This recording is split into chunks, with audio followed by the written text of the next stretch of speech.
Okay, so you know how sometimes like you feel like your parents are arguing and it's like a storm Hmm. and you're right in the middle of it? Oh, totally. That's kind of what we're diving into today. Yeah. We're going to explore like how family stress impacts us Yeah, and what we can do about it. for sure. So we're starting with this story of a young person. Okay. His name is Craig, and he's dealing with his parents. Mm-hmm.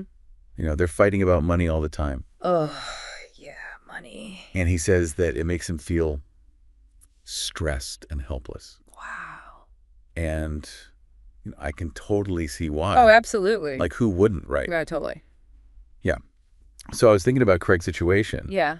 and it made me think, like, wow, that must be such an isolating feeling. Yeah. Like, you're trapped in the situation you have zero control over. Right. And it made me think about what our source material says about Mm. open communication. Okay. Like they say to talk to your parents. Yeah. But let's be real for a second. That is way easier said than done. Oh, for sure. Like, imagine trying to talk to your parents about money, Yeah. especially when it's causing like a ton of tension. Right. It's like walking on eggshells. Uh-huh. So I guess what I'm getting at is, Yeah. why is it so hard to even start those conversations? Well, I think part of it is that there's this fear that, like, if you talk about it, Yeah. you're going to make it worse. Right. Like, accidentally throw gasoline on the fire. Totally. And then even if you are brave enough to try and talk about it, Yeah. how do you even start that conversation? Right. Like, there's no class for this. Exactly. There's no how to talk to your parents about their finances 101. Exactly. And then another thing I think about is, like, what we think is open communication might be totally different from what our parents think is open communication. That's so true. Like, different generations communicate so differently. That makes me think about another strategy Okay. that the source material talks about, Yeah. which is setting personal boundaries. Okay. Now, when I say personal boundaries, I don't mean like building walls or Absolutely. shutting your parents out. Okay. I think of it more like Yeah. building yourself a little safe space in the middle of all the chaos. I like that. So, like, what does that look like in real life? So actually, the source material has some really good examples Okay. of what this would look like for someone like Craig. Okay. So imagine you're feeling super overwhelmed by your parents' arguments. Mm-hmm. You could literally, like, go to your room. Oh, yeah. Or, like, find a quiet corner of the library. Right. Or even just go outside for a walk. Yeah. Like, be in nature. Yeah. These are all physical boundaries that you can put up that can help create some emotional space. Totally. But then there's also, like, mental boundaries. Uh-huh. So instead of thinking about the argument, Right. you could, like, read a book.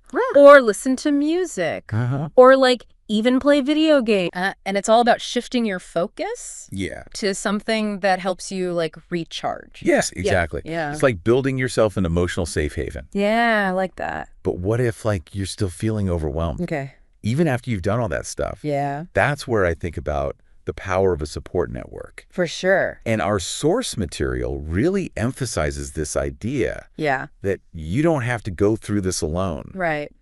So I want to ask our listeners, who are the people in your life? Yeah. Maybe it's your friends. Maybe it's a trusted relative or a teacher Yeah. or someone in your youth group. Uh-huh. Who can you talk to? That's a great question. And, talking to someone you trust about what's going on can make a huge difference. Totally. They can just, like, listen. Yes. Or they might have a different perspective. Or maybe they've gone through something similar. And they can offer you some advice. For sure. So if you're out there and you're feeling kind of like Craig, Yeah. just remember, Yeah. you're not alone You got this. and you have more power than you think Absolutely. to navigate tough situations like family stress. Yeah. We've learned that open communication is super important, but it's not always easy. For sure. And setting those personal boundaries can help you Yeah. create a safe space. Like an emotional safe haven. Yeah, exactly. Yeah. And reaching out to your support network can remind you that there are people in your corner. Absolutely. So, Before we wrap up, I just want to add one more thing. okay. Think about all the different resources in your community. Yeah. Like, maybe your school has a counselor. Or maybe there's a local youth group Right. that can help young people with family challenges. Totally. And just remember, asking for help is a sign of strength, Absolutely. not weakness. 100%. And you deserve to feel supported and empowered, even when things at home are tough. That's a great place to end it. Yeah, Thanks for joining us for another deep dive. absolutely. See you next time. Bye. Bye.